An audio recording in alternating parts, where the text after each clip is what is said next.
ഞാൻ ഒരുക്കാതെ അവൾ സ്കൂളിൽ പോകത്തില്ലായിരുന്നു. ഹൈസ്കൂളായപ്പോഴത്തേക്കും ഒരുപാട് മാറ്റം വന്നു. ജോക്കുട്ടൻ ജനിച്ചതിന് ശേഷമാണെന്ന് എൻ്റെ സംശയം. ഏയ് അതൊന്നുമല്ല. ജോക്കുട്ടനെ അവൾക്ക് ഇഷ്ടമായിരുന്നു. ഇവള് ജോക്കുട്ടനെ പ്രസവിച്ച് കിടന്ന സമയത്ത് ജോൽ ഒത്തിരി അഡ്ജസ്റ്റ് ചെയ്യുന്നുണ്ടായിരുന്നു. അവളങ്ങനെ അഡ്ജസ്റ്റ് ചെയ്യേണ്ടി വന്നപ്പോൾ ഉള്ളിൽ ദുഃഖമുണ്ടായിരുന്നിരിക്കാം. അമ്മയ്ക്ക് അനിയനോടാണ് കൂടുതൽ സ്നേഹം, അങ്ങനെ വല്ല തോന്നലുകളും. കുട്ടികളുടെ മനസ്സല്ലേ ചെറുപ്പത്തിൽ മനസ്സിൽ പതിയുന്നത്, ഉറച്ചു പോകുന്ന പറയുന്നത്.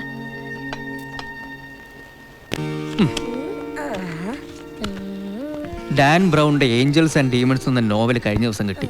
ഒറ്റ ഇരിപ്പിന് വായിച്ചു തീർത്തു. അത്ര ഇൻട്രസ്റ്റിംഗ് ആയിരുന്നു. ഡാൻ ബ്രൗൺ എടോ ഡാവിഞ്ചി കോഡിന്റെ റൈറ്റർ. ഓ അതൊരു മൂവി ആക്കിയില്ലേ? നിങ്ങൾ കളിക്കുന്നു. ഓ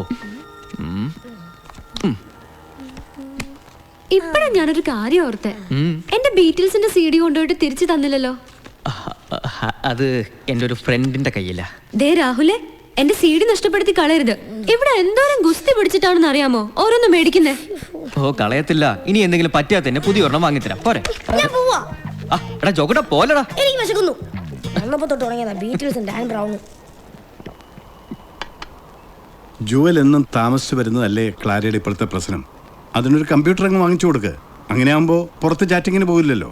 ഞാൻ മേടിച്ചു കൊടുക്കാന്ന് പറഞ്ഞ അപ്പൊ ഇവളാ പറഞ്ഞ വേണ്ടാന്ന്. പറയുന്ന ഒന്നും അനുസരിക്കത്തില്ലെന്നേ. എല്ലാം അവക്ക് തോന്നിയ പോലെ കാര്യങ്ങള്. എല്ലാ ഇഷ്ടവും അങ്ങ് സഹായിച്ചു കൊടുക്കാൻ പറ്റുമോ? ഇന്നിപ്പോ കമ്പ്യൂട്ടർ ചോദിച്ചു, നാളെ കാറായിരിക്കും. നീ ഇങ്ങൊന്നേ, നിനക്ക് വേണോടാ കമ്പ്യൂട്ടർ?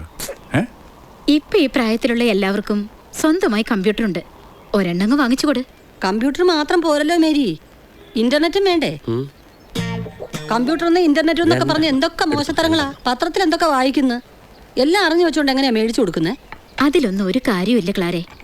ഇപ്പം നിങ്ങൾ വീട്ടിൽ കമ്പ്യൂട്ടർ ഉപയോഗിക്കാത്തതുകൊണ്ട് ജുവൽ ഇന്റർനെറ്റ് ഉപയോഗിക്കാതിരിക്കുന്നുണ്ടോ? പുറത്തു പോയി ഉപയോഗിക്കുന്നതിനേക്കാൾ എത്രയോ ഭേദമാണ് നമ്മുടെ മുന്നിലിരുന്ന് ഉപയോഗിക്കുന്നത്.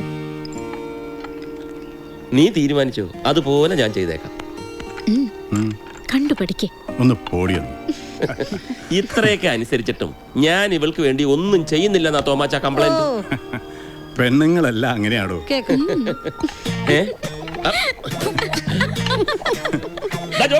അവൻ എപ്പോഴേ പോയി? കംപ്ലീറ്റ് കൊണ്ടുപോയി.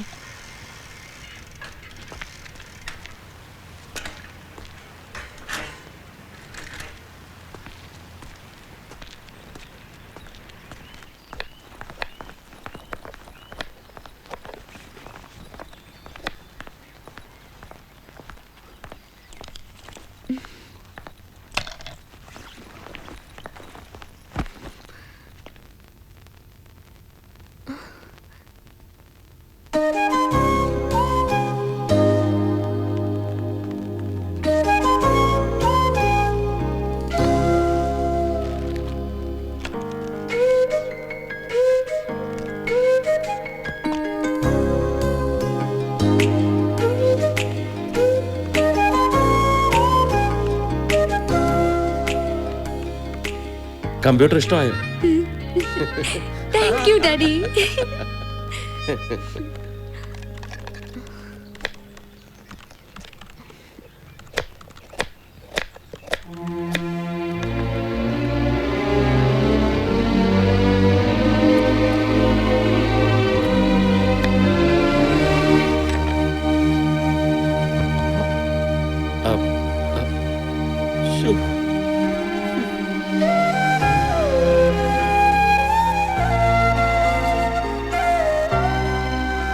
മമ്മി,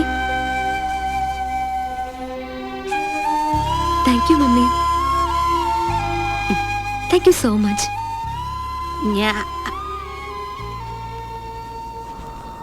ഓ, അവക്കായിട്ട് തോന്നി വന്നതല്ല, നിങ്ങൾ പറഞ്ഞു വിട്ടതല്ലയോ?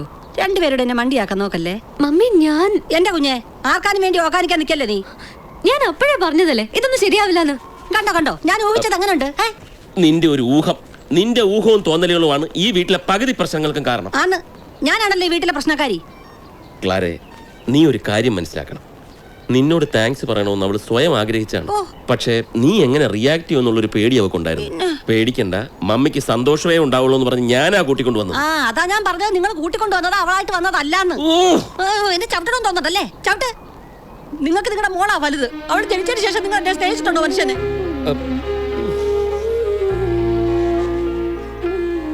ഞാൻ തോറ്റു. എന്നെ വെറുതെ വിട്ടത്. ഉത്തരം മുട്ടിപ്പോയല്ലേ? പൊയ്ക്കോ. ഉത്തരം മുട്ടിയതല്ലടി, നിന്നോട് പറഞ്ഞിട്ട് കാര്യമില്ലെന്ന് ഓർത്തട്ടാ.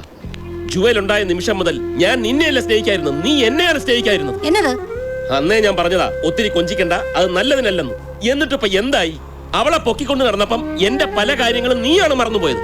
ഓ, ഇപ്പൊ എനിക്കെല്ലാം മനസ്സിലായി. അവളെ കയ്യിലെടുത്ത് നിങ്ങൾ എന്നോട് പ്രതികാരം തീർക്കും അല്ലയോ? ഇതെന്റെ വിധി.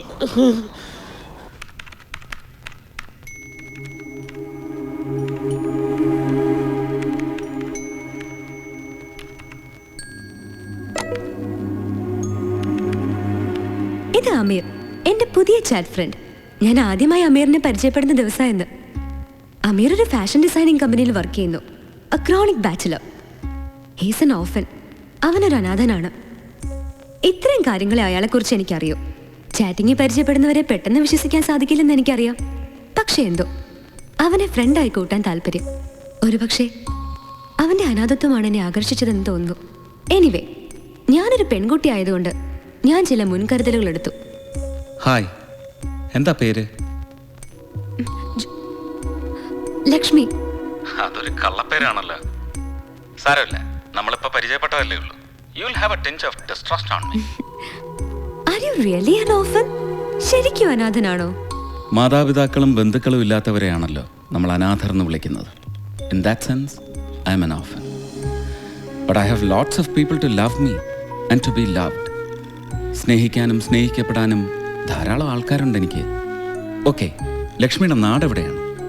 സി മിസ്റ്റർ അമീർ, നമ്മൾ ജസ്റ്റ് പരിചയപ്പെട്ടതേ ഉള്ളൂ. I can reveal my identity. എന്റെ അഡ്രസ്, ഫോൺ നമ്പർ ഇതൊന്നും ചോദിക്കരുത്. ഞാൻ അങ്ങോട്ടും ചോദിക്കുന്നില്ല. അങ്ങനെ ഒരു ഫ്രണ്ട്ഷിപ്പിൽ എനിക്ക് താല്പര്യമുള്ളൂ. Okay okay, let's have a deal. നമ്മൾ രണ്ടുപേരും തൽക്കാലം നമ്മളുടെ ഐഡന്റിറ്റി വെളിപ്പെടുത്തുന്നില്ല until we feel so. That's cool. സത്യം പറഞ്ഞ എനിക്ക് അമീറിനോട് അസൂയ തോന്നുന്നേ. You are a free bird. No responsibilities, no explanations. എന്റെ രസാ ജീവിതം. ലക്ഷ്മിയുടെ വീട്ടിൽ ആരൊക്കെയുണ്ട്? ഡാഡിയും മമ്മിയും പിന്നൊരു അനിയനും. Are you not happy with your family? Yes, I am. No, you're not. അനാഥത്വം അനുഗ്രഹമാണെന്ന് Lakshmi കരുതുന്നു. എനിക്കതൊരു ശാപമായിട്ടാണ് തോന്നുന്നത്. ഞാനത് അനുഭവിക്കുന്നവനാണ്. അച്ഛൻ, അമ്മ, സഹോദരങ്ങൾ, ഇവർ കൂടിയ കുടുംബം എൻ്റെ കാഴ്ചപ്പാടിൽ സ്വർഗമാണ്. എന്തോ എനിക്കങ്ങനെ തോന്നുന്നില്ല. Maybe because of your experience. പഴമക്കാർ പറയാറില്ലേ, അക്കരെ പച്ച. My mom irritates me. എന്റെ മമ്മി എന്റെ എല്ലാ കാര്യങ്ങളും കയറി ഇടപെടും. ഈ അമ്മമാർക്കൊരു ധാരണയുണ്ട്, അവര് പറയുന്ന മാത്രമാ ശരിയെന്ന്. എപ്പോഴും ശകാരവും കുറ്റപ്പെടുത്തലും. അതെല്ലാ അമ്മമാരും ചെയ്യുന്നതല്ലേ? അതുപോലെ അല്ല ഇത്. See, it's difficult to explain. I need a space in my family. എന്തോ എനിക്കതൊന്നും മനസ്സിലാവില്ല. എൻ്റെ ജീവിതത്തിൽ ഐ നെവർ കമ്പീറ്റ്. ഞാൻ ആരുമായും മത്സരിക്കാറില്ല. ജീവിതത്തെ എന്താ പറയുക, take life as it comes. That's my policy.